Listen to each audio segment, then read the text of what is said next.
اصطلاحی که یه طورایی اشتباه جا افتاده بین بچه‌ای که دارن اپلای میکنن برای شغل و کار توی آلمان، چه از ایران چه توی آلمان، اینه که وقتی که بهشون میگی بوربونگتو فرستادی، میگه آره نوشتم و فرستادم.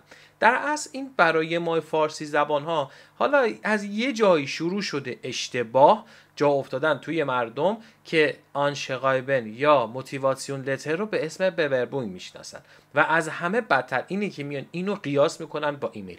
بیا بریم امروز یک سری چیزا رو با هم بررسی بکنیم که بگم اینا با هم خیلی تفاوت داره و اگر از اون دسته آدمایی هستی که داری فقط با ایمیلت درخواست کار میفرستی و هیچ چیزی مثل آنشغایبان و انگیزه نامه یا کاور لتر هر چیزی که اسمشو میذاری ارسال نمیکنی، بیا یادت بدم که چجوری این کار رو انجام بدی و توی این دسته آدم شکست خورده قرار نگیری. سلام دوستان، خیلی خوش اومدید به یک کلیپ دیگه. بعد از مدت ها فرصت کردیم در رابطه با کاریابی براتون کلیپ بسازیم. امیدوارم این روند ادامه داشته باشه و من بتونم بیشتر به شما خدمات بدم. سریع و خیلی کوتاه بریم سراغ مسئله. ببینید بچه توی جامعه بچه های جستجو کننده کار یه چیزی اشتباه جا افتاده به اسم بوربونگ. ببینید بوربونگ پروسه اپلای کردن رو میگن بوربونگ. وقتی که شما برای یک شغلی ابتداً میبینیش، درخواست مینویسی، لبنزلاف مینویسی، آنشغایبن تهیه میکنی یا موتیواسیون لتر تهیه میکنی، ارسال میکنی و بهت پاسخ میدن، به این پروسه میگن بوربونگ، یعنی درخواست کار ارسال کردن. ولی جا افتاده که میگن آقا بوربونگ تو من واسط مینویسم. خب یعنی چی؟ منظورشون از بوربونگ نوشتن یا آنشغایبنه یا موتیواسیون لتره که اینا با هم خیلی زمین تا آسمون فرق میکنه. ولی حالا این یه طرف ماجراست. یه طرف ماجرا دیگه میگن آقا نمیخوای بوربونگ بنویسی، بیا تو ایمیلت بنویس. باز اینو اشتباه برای ما جا انداختن که منظورش اینه که نمیخوای آنشغایبن یا انگیزه نامه بنویسی، یه متن کوتاهی توی ایمیلت بنویس. بده نمیگم غلطه، ولی این برای همه پاسخگو نیست. به جرئت میتونم بهتون بگم برای 90% کسایی که میخوان درخواست کار بفرستن این جوابگو نیست، این پاسخگو نیست، شما رو به هدفتون نمیرسه. چرا؟ اگر آیتی باشین، برنامه نویس باشین، یه برنامه نویس جاوا کار، سی شارپ کار، هر چیزی که فراوون نیاز دارن بهش باشید، شاید نیاز به آنشغایبن و انگیزه نامه و موتیواسیون لتر و کاور لتر نداشته باشین. ولی وقتی که غیر از اینا محاسبه میشید، حتی توی بحث آیتی، هلپ دسکی، شبکه‌ای، هر چیزی که هستی، اونجا لازمه که تو بوربونگ به قولی بنویسی یا آنشغایبن بنویسی. 10 تا تفاوتشو میخوام بهت بگم که منظور چیه. الان میدونیم که ما باید بیایم آنشغایبن یا موتیواسیون لتر بنویسیم، نمیتونیم خالی خالی بنویسیم. ولی یه سری میگن ما این با ایمیل هم کارمون راه افتاده، با ایمیل بنویسیم. امروز 10 تا 9 تا تفاوتشو بهت میگم که چرا نباید با ایمیل بنویسی. حتی اگر برنامه نویس جاوا سی شارپی هستی که واقعا فراوون ریختن، بیا باید توضیح بدم. 10 تا رو لیست کردم بهت بگم که بری بوربونگ تو بنویسی یا آنشغایبن من بوربونگ تو میگم بنویسی. در اصل به زبان خودمون دارم میگم که اشتباه جا انداختم واسم، ولی باید آنشغایبن و کاور لتر تو بنویسی که جواب بهتر برسی. حالا چرا تفاوتش برای ایمیل و آنشغایبن چیه؟ ببینید بچه‌ها، ما ایمیل وقتی که می‌نویسیم، ما ایمیل می‌نویسیم که آگهی شما رو کجا دیدیم و چون پوزیشن با سابقه کار من خوبه واسهتون اپلای کردم. تمام. این بوربونگ نیست، این آنشغایبن نیست، این انگیزه نامه نیست، این هیچ کدوم از اینا کاتگوری قرار نمیگیره. این یک متن ایمیله که شما اینو باید بنویسید. ولی یک سری از دوستان میان یک توماری مینویسن توی ایمیلشون که در اصل همون انگیزه آنشغایبنشون یا موتیواسیون لترشونه، میان اونو توی ایمیلشون مینویسن و میگن خب اوکی دید دیگه. نه، توی آلمان این پاسخگو نیست، این جواب نیست.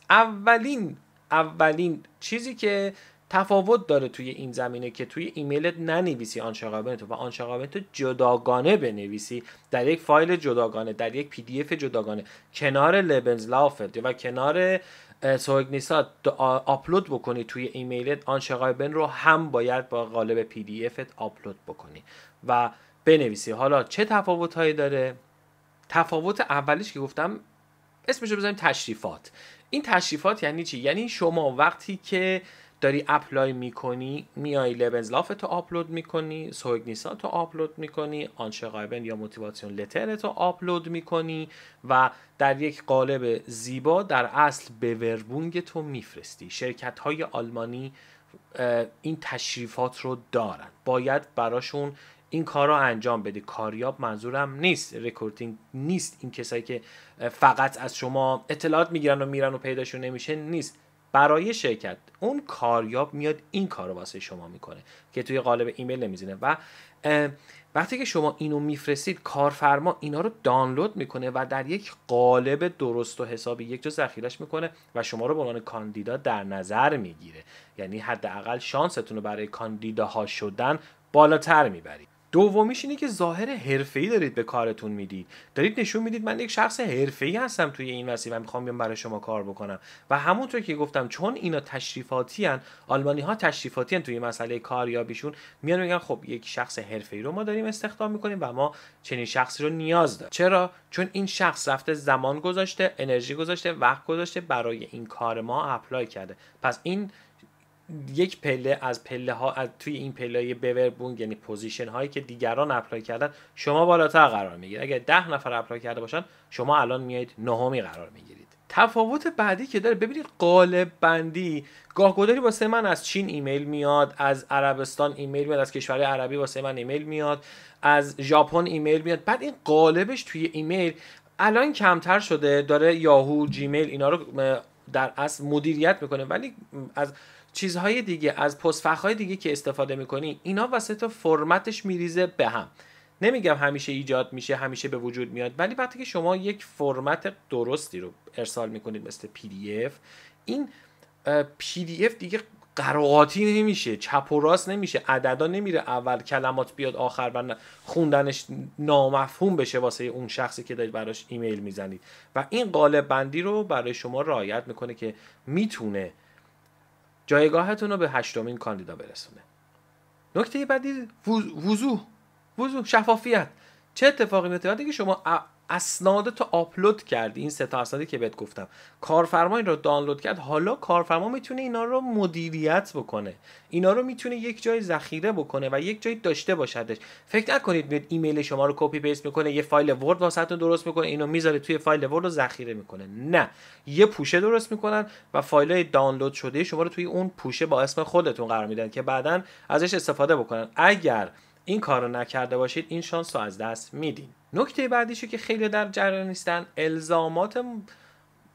ملزومات، اسمشو بذارم الزامات جلسه، ملاقات، میتینگ، هر اسمی بهش بذارم، اینو باید رعایت بکنید که اسنادتون رو آپلود بکنید و بفرستید، در قالب ایمیل نفرستید. چرا؟ چون وقتی که شما ارسال میکنید برای کارفرما شما رو در یک مسیری قرار داده که همه درخواست کننده ها توی اون مسیرن، همه کسایی که درخواست کار دادن در یک شرایط یکسانی برای تصمیم گیری قرار میگیرن. وقتی که شما نمیاد بذارید، آپلود نمی کنید و توی ایمیلتون می نویسید، از این پروسه راحت کنار گذاشته میشید. چرا که این وضعیت و این شرایط تصمیم گیری برای تمام کاندیداها باید یکسان باشه.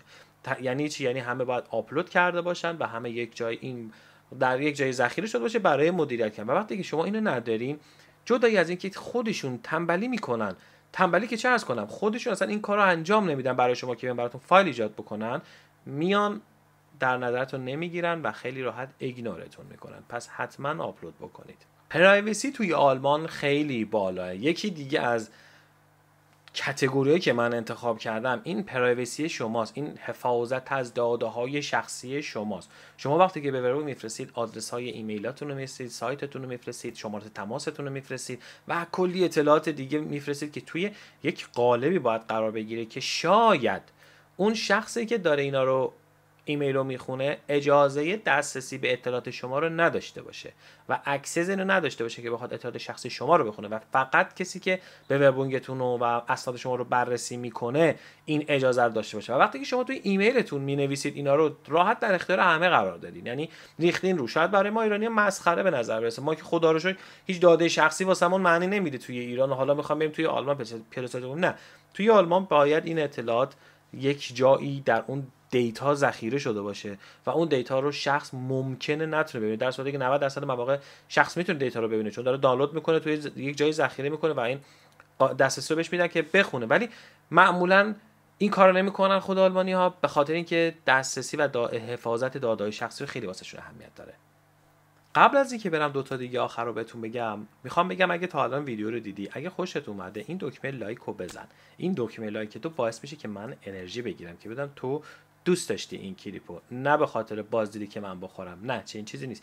این دلگرمی رو به من بدید، من دلگرمتر میشم به ادامه مسیر که بتونم به شما ادامه رایگان بدم. خب بریم برای دوتا گزینه آخر. ببینید یک سری شغلا هست، فکر کنم من قبلا در رابطه باهاش صحبت کردم. وقتی که درخواست کار میدی، اشکال و ایرادی نداره که بیا یک رزومه و یک آنشرایبن یا یک موتیواسیون لتر خلاقانه و نوآورانه بزنی. مثلا گرافیک کاری، دیزاینر کاری، میای یک دیزاینی از خودت توی همون آنچه‌قابل تهیه میکنی و میذاری میفرستی میره و این دیزاینت رو میخوای یعنی قدرتت رو میخوای به رخ بکشی توی دیزاین. یا یک کسی آشپزی و میخوای رزومت به شکل رزومه های گرافیکال آشپزی ارسال بشه، میای از این طریق استفاده میکنی که اسنادت رو درست میکنی و آپلود میکنی. خب طبیعتا توی ایمیل چنین قابلیتی نداری که خودت بتونی این کار رو انجام بدی. و آخرین نکته که واسه منم خیلی اهمیت داره، ببینید جدا کردن زندگی شخصی از زندگی کاری و حرفه‌ای خودتونه. شما زمانی که میای در واقع داری در دنبال کار میگردی، این ایمیلی که داری استفاده میکنی یک ایمیل شخصیه، یک ایمیل شرکتی نیست، یک ایمیلیه که تو باش 1000 تا ثبت نام کردی، 1000 کار انجام دادی و حالا داری برای یک کاری درخواست میدی که یه جوری داره وارد بیزینس میشی، پروسه میشی. پس این ایمیل تو بعدها استفاده نخواهد شد، چون این ایمیل شخصی شماست. بعدا وقتی یه کار بخوای بگیری، شما در یک پوزیشنی قرار میگیری که بهت یک سری دسترسی ها میدن با یک ایمیل های شرکتی و سازمانی و این ایمیل شخصی تو به کنار میره دیگه. نباید از ایمیل کاریت برای ایمیل شخصیت استفاده بکنی. یعنی همچنین برعکسش، از ایمیل شخصیت نباید برای ایمیل کاریت استفاده کنی و اسنادتو نباید توی اینها، نوشته های تو اینها باشه و در دسترس عموم قرار گرفته باشه.